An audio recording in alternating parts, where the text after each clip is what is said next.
नमस्कार दोस्तों, YouTube channel कल्पना Hindi academy पर आप सबका स्वागत है।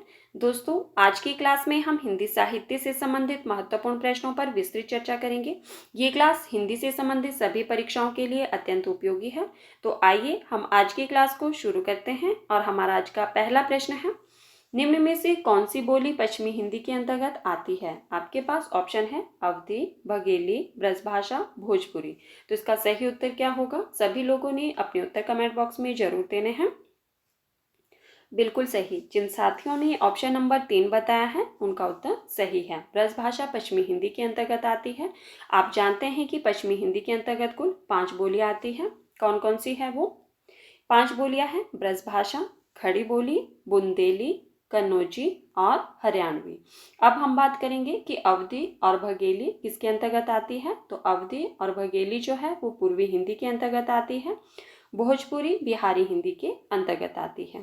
हमारा अगला प्रश्न है, आचार्य रामचंद्र शुक्ल का हिंदी साहित्य का इतिहास हिंदी शब्द सागर की भूमिका में कब प्रकाशित हुआ? आपके पास ऑप्शन है 1940 ईस्वी, 1929 ईस्वी, 1935 ईस्वी या 1938 ईस्वी। प्रश्न को ध्यान से सुनना है। प्रश्न को मैं एक बार रिपीट कर देती हूँ। प्रश्न है आपके पास कि आचार्य रामचंद्र शुक्ल का हिंदी साहित्य का इतिहास हिंदी शब्द सागर की भूमिका में कब प्रकाशित हुआ? इसका चयन करना है।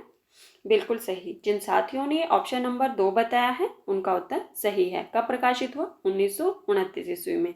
इसमें लगभग 1000 कवियों को शामिल किया गया है। ठीक है। हमारा अगला प्रश्न है, ये आपके पास पत्रिकाओं के नाम दिए गए हैं। बाला बोधनी, हरिचंद्र मैगजीन और कवि वचन सुधा पत्रिका का संपादन किसने किया? आपके पास ऑप्शन है बालकृष्ण भट्ट, सूर्यकांत त्रिपाठी निराला, महावीर प्रसाद द्विवेदी या भारतेंदु हरिचंद। तो इसका सही उत्तर क्या होगा? आपको बताना है कि इन पत्रिकाओं का संपादन किसने किया और कब कब किया, ये भी बताना है आपको। बिल्कुल सही। जिन साथियों ने ऑप्शन नंबर 4 बताया है उनका उत्तर सही है। भारतेंदु हरिचंद्र जी ने किया है। अब हम जानेंगे कि बाला बोधनी कब निकाली गई थी ये पत्रिका? 1874 ईस्वी में। ठीक है। कहाँ से निकाली गई थी ये भी आपको पता होना चाहिए। बिल्कुल सही। बाला बोधनी 1874 ईस्वी में बनारस से निकाली गई थी। कई बार परीक्षा में ये प्रश्न भी पूछा जाता है कि भारतेंदु हरिचंद्र की वह कौन सी पत्रिका है जो स्त्री शिक्षा से संबंधित है। ठीक है। प्रश्न पूछा जाता है कि भारतेंदु हरिचंद्र की स्त्री शिक्षा से संबंधित पत्रिका कौन सी है, तो वह पत्रिका है बाला बोधनी। ठीक है। अब हम बात करेंगे कि हरिचंद्र मैगजीन कब निकाली गई थी। हरिचंद्र मैगजीन 1873 ईस्वी में निकाली गई थी। कहाँ से? काशी से। ठीक है। कवि वचन सुधा 1868 ईस्वी में। ठीक है। 1868 ईस्वी में निकाली गई थी वाराणसी से। हमारा अगला प्रश्न है, किस इतिहासकार ने सर्वप्रथम रीतिकालीन कवियों के सर्वाधिक परिचयात्मक विवरण दिए हैं? आपके पास ऑप्शन है जॉर्ज ग्रियर्सन, मिश्र बंधु, रामचंद्र शुक्ल या रामकुमार वर्मा। तो बताइए इसका सही उत्तर क्या होगा? बिल्कुल सही। जिन साथियों ने ऑप्शन नंबर 2 बताया है उनका उत्तर सही है। ठीक है। मिश्र बंधुओं ने सर्वप्रथम रीतिकालीन कवियों के सर्वाधिक परिचयात्मक विवरण दिए हैं।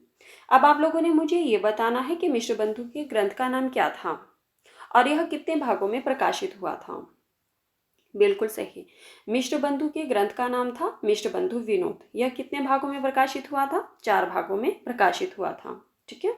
इसके जो 3 भाग थे, प्रथम 3 भाग वह 1913 ईस्वी में प्रकाशित हुए थे और जो इसका चतुर्थ भाग था वह कब प्रकाशित हुआ था? 1934 ईस्वी में प्रकाशित हुआ था। हमारा अगला प्रश्न है, ये आपके पास प्रश्न है कि अर्धनारीश्वर रचना पर विष्णु प्रभाकर जी को कौन सा पुरस्कार दिया गया? आपके पास ऑप्शन है ज्ञानपीठ पुरस्कार, व्यास सम्मान, भारत भारती पुरस्कार या साहित्य अकादमी पुरस्कार। तो इसका सही उत्तर क्या होगा? अर्धनारीश्वर जो कि विष्णु प्रभाकर जी की रचना है, आपको बताना है कि इस रचना पर इनको कौन सा पुरस्कार दिया गया था और कब दिया गया था। बताइए इसका सही उत्तर क्या होगा? बिल्कुल सही। जिन साथियों ने ऑप्शन नंबर 4 बताया है उनका उत्तर सही है। कौन सा पुरस्कार दिया गया था? साहित्य अकादमी पुरस्कार दिया गया था। कब दिया गया था? 1993 ईस्वी में। ठीक है। कब दिया गया था? 1993 ईस्वी में। हमारा अगला प्रश्न है, जैन कवि पुष्पदंत पूर्व में किस संप्रदाय के अनुयायी थे? आपके पास ऑप्शन है वल्लभ संप्रदाय, वैष्णव संप्रदाय, शाकत संप्रदाय या श्री संप्रदाय? तो इसका सही उत्तर क्या होगा? पुष्पदंत, जो कि 10वीं शताब्दी के कवि माने जाते हैं। ठीक है। जैन कवि, ये पहले किस संप्रदाय के अनुयायी थे? इसका चयन करना है आपको। बिल्कुल सही, जिन साथियों ने ऑप्शन नंबर 3 बताया है उनका उत्तर सही है। यह पहले शाकत संप्रदाय के अनुयायी थे। हमारा अगला प्रश्न है, पद्मावती किसकी कन्या थी? आपके पास ऑप्शन है राघव चेतन, रत्न सेन, विजय सेन या गंधर्व सेन। तो इसका सही उत्तर क्या होगा? पद्मावती किसकी कन्या थी? बताइए। बिल्कुल सही, जिन साथियों ने ऑप्शन नंबर 4 बताया है उनका उत्तर सही है। किसकी कन्या थी? गंधर्व सेन की कन्या थी। हमारा अगला प्रश्न है, उषा प्रेमवदा की रचना है। आपके पास ऑप्शन है छुटकारा, कितना बड़ा झूठ, गुलमोहर के गुच्छे या बिखरे मोती। तो इसका सही उत्तर क्या होगा? उषा प्रेमवदा की रचना कौन सी है उसका चयन करना है और साथ में उसका रचना काल भी बताना है आपको। बताइए, इसका सही उत्तर क्या होगा? बिल्कुल सही, जिन साथियों ने ऑप्शन नंबर 2 बताया है उनका उत्तर सही है। कितना बड़ा झूठ उषा प्रेमवदा जी की रचना है और इसका समय क्या माना जाता है? 1972 ईस्वी। अब हम बात करेंगे कि छुटकारा, इसकी रचनाकार कौन है? बिल्कुल सही, छुटकारा ममता कालिया की कहानी है 1969 ईस्वी की। ठीक है। और गुलमोहर के गुच्छे, इसके रचनाकार कौन है? ये तो मैंने आपको पिछली क्लास में ही बताया था। बताइए, इसका सही उत्तर क्या होगा? गुलमोहर के गुच्छे के रचनाकार कौन है? सॉरी, बिल्कुल सही, मंजूर भगत। ठीक है। और मैंने समय क्या बताया था आपको? 1974 ईस्वी। बिखरे मोती सुभद्रा कुमारी जी की रचना है। ठीक है, 1932 ईस्वी की। बिखरे मोती सुभद्रा कुमारी की रचना है 1932 ईस्वी की। हमारा अगला प्रश्न है, निम्न में से कमलेश्वर की भारत पाक विभाजन पर आधारित कहानी है। आपके पास ऑप्शन है खुदा के सामने, देशद्रोही, सिक्का बदल गया या भटके हुए लोग। ये चारों कहानियां जो है भारत पाक विभाजन पर आधारित है। आपको बताना है कि इनमें से कमलेश्वर की कौन सी कहानी है भारत पाक विभाजन पर आधारित है जो। बताइए, उसका सही उत्तर क्या होगा? साथियों, जो पहली बार चैनल पर आए हैं प्लीज़ चैनल को सब्सक्राइब कर देना और अगर आपको वीडियो पसंद आए तो प्लीज़ वीडियो को लाइक कर देना और वीडियो को ज़्यादा से ज़्यादा शेयर भी कर देना। बताइए, इसका सही उत्तर क्या होगा? बिल्कुल सही, जिन साथियों ने ऑप्शन नंबर 4 बताया है उनका उत्तर सही है। भटके हुए लोग कमलेश्वर जी की कहानी है, भारत पाक विभाजन पर आधारित है ये। अब हम बात करेंगे कि खुदा के सामने, ये किसकी कहानी है? खुदा के सामने कहानी जो है वो है आपकी पांडे बेचन शर्मा उग्र की। ठीक है। देशद्रोही विष्णु प्रभाकर जी की है। सिक्का बदल गया कृष्णा सोपती की कहानी है। ये चारों कहानियां जो है वो भारत पाक विभाजन पर आधारित है। हमारा अगला प्रश्न है, निम्न रचनाओं को क्रमबद्ध कीजिए। आपके पास रचनाएं दी गई हैं कामायनी, जूही की कली, लोकायतन और निर्जा। तो बताइए, इसका सही उत्तर क्या होगा?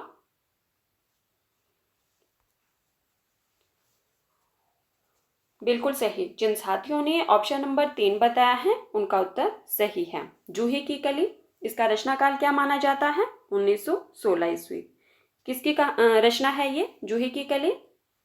बिल्कुल सही, सूर्यकांत त्रिपाठी निराला की। निर्जा महादेवी वर्मा की रचना है 1934 ईस्वी की।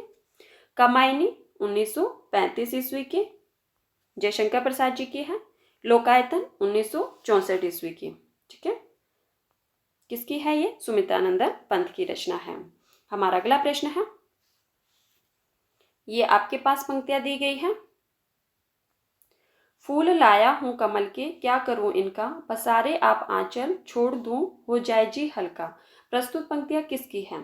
आपके पास ऑप्शन है रघुवीर सहाय, धर्मवीर बहाते, भवानी प्रसाद मिश्र या शमशेर बहादुर सिंह। आपके पास पंक्तियां दी गई है, फूल लाया हूं कमल के, क्या करूं इनका, पसारे आप आंचल, छोड़ दूं हो जाए जी हल्का। तो बताइए, ये प्रस्तुत पंक्तियां जो है वो किस कवि की है? बिल्कुल सही, जिन साथियों ने ऑप्शन नंबर 3 बताया है उनका उत्तर सही है। यह पंक्तियां जो है वो भवानी प्रसाद मिश्र जी की हैं। हमारा अगला प्रश्न है, निम्नलिखित उपन्यासों का कालानुसार सही अनुक्रम लिखिए। आपके पास ऑप्शन में है उपन्यास टेढ़े मेढ़े रास्ते, गोदान, राग दरबारी और मेला आंचल। तो बताइए इसका सही अनुक्रम क्या होगा, और साथ में इनके उपन्यासकारों के नाम भी बताने हैं आपको।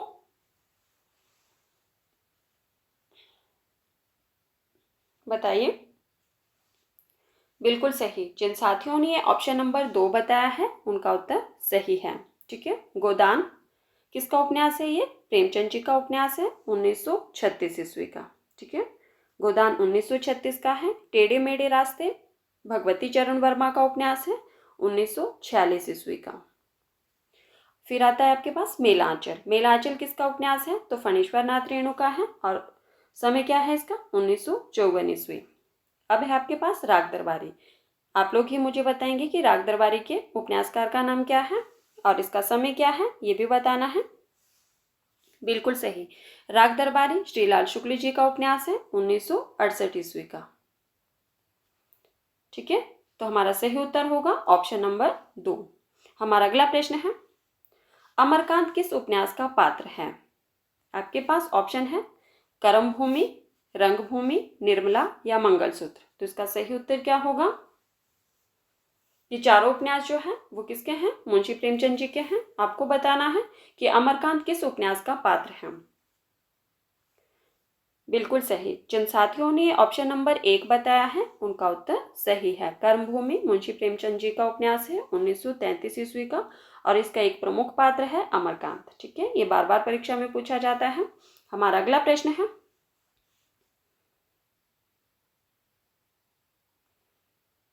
अगला प्रश्न है हमारा, शोषक वर्ग के प्रति घृणा का भाव किस युग की मुख्य प्रवृत्ति है?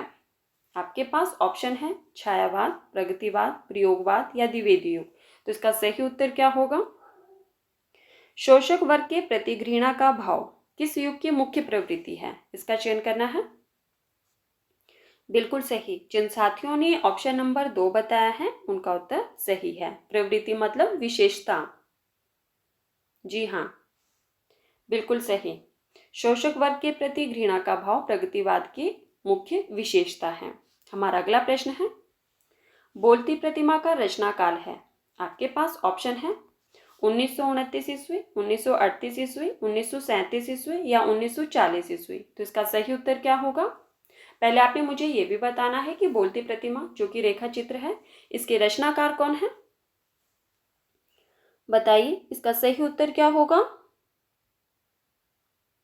बिल्कुल सही। जिन साथियों ने बताया है कि बोलती प्रतिमा श्री राम शर्मा जी का रेखा चित्र है, उन्होंने सही बताया है। अब आप लोगों ने मुझे बताना है कि इसका रचनाकाल क्या है। बिल्कुल सही। जिन साथियों ने ऑप्शन नंबर 3 बताया है उनका उत्तर सही है, 1937 ईस्वी। हमारा अगला प्रश्न है, जहां बिना कारण के ही कार्य की संभावना व्यक्त की गई हो वहां कौन सा अलंकार होता है? आपके पास ऑप्शन है विभावना, रूपक, उत्प्रेक्षा या अतिशयोक्ति।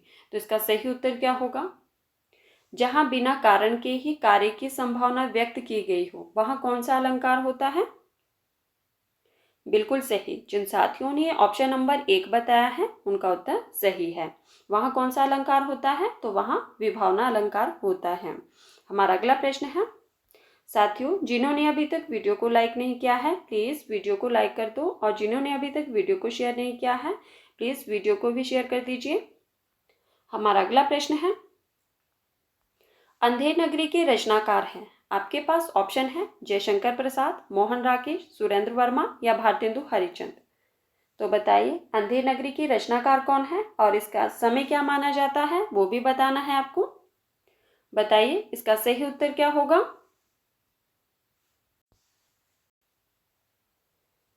बिल्कुल सही। जिन साथियों ने ऑप्शन नंबर 4 बताया है उनका उत्तर सही है। अंधेर नगरी के रचनाकार कौन है? तो यह भारतेंदु हरिश्चंद्र जी का नाटक है। ठीक है। और इसका समय क्या माना जाता है? तो 1881 ईस्वी। ठीक है। हमारा अगला प्रश्न है, ये आपके पास कथन दिया गया है, प्रकृति के नाना रूपों के साथ केशव के हृदय का सामंजस्य कुछ भी ना था। यह कथन किसका है? आपके पास ऑप्शन है हजारी प्रसाद द्विवेदी, रामचंद्र शुक्ल, रामनरेश त्रिपाठी या रामकुमार वर्मा। कथन है आपके पास, प्रकृति के नाना रूपों के साथ केशव के हृदय का सामंजस्य कुछ भी ना था। यह कथन किसका है? बिल्कुल सही, यह कथन जो है वो रामचंद्र शुक्ल का है। तो जिन साथियों ने ऑप्शन नंबर 2 बताया है उनका उत्तर सही है।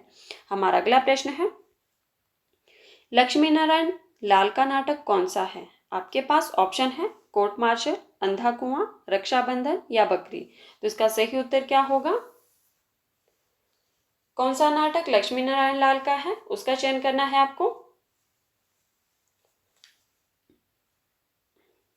बिल्कुल सही, जिन साथियों ने ऑप्शन नंबर 2 बताया है उनका उत्तर सही है। अंधा कुआं लक्ष्मी नारायण लाल का नाटक है।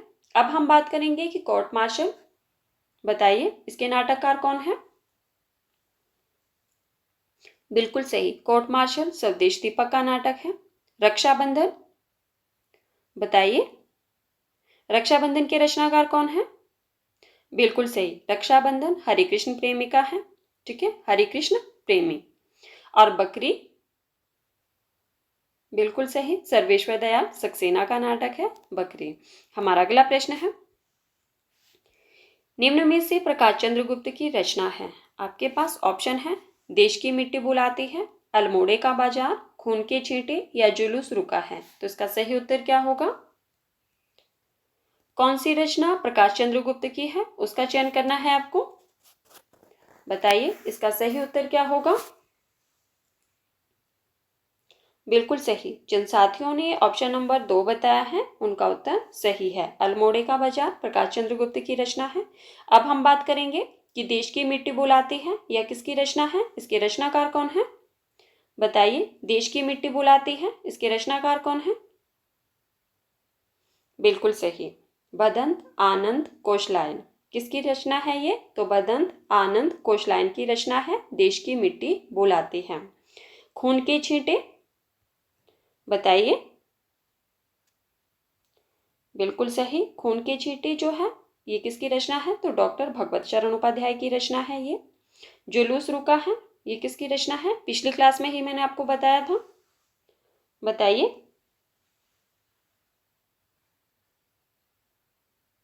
बिल्कुल सही, जुलूस रुका है ये विवेकी राय जी की रचना है। तो साथियों ये थे आज के हमारे कुछ महत्वपूर्ण प्रश्न जिन पर हमने चर्चा की।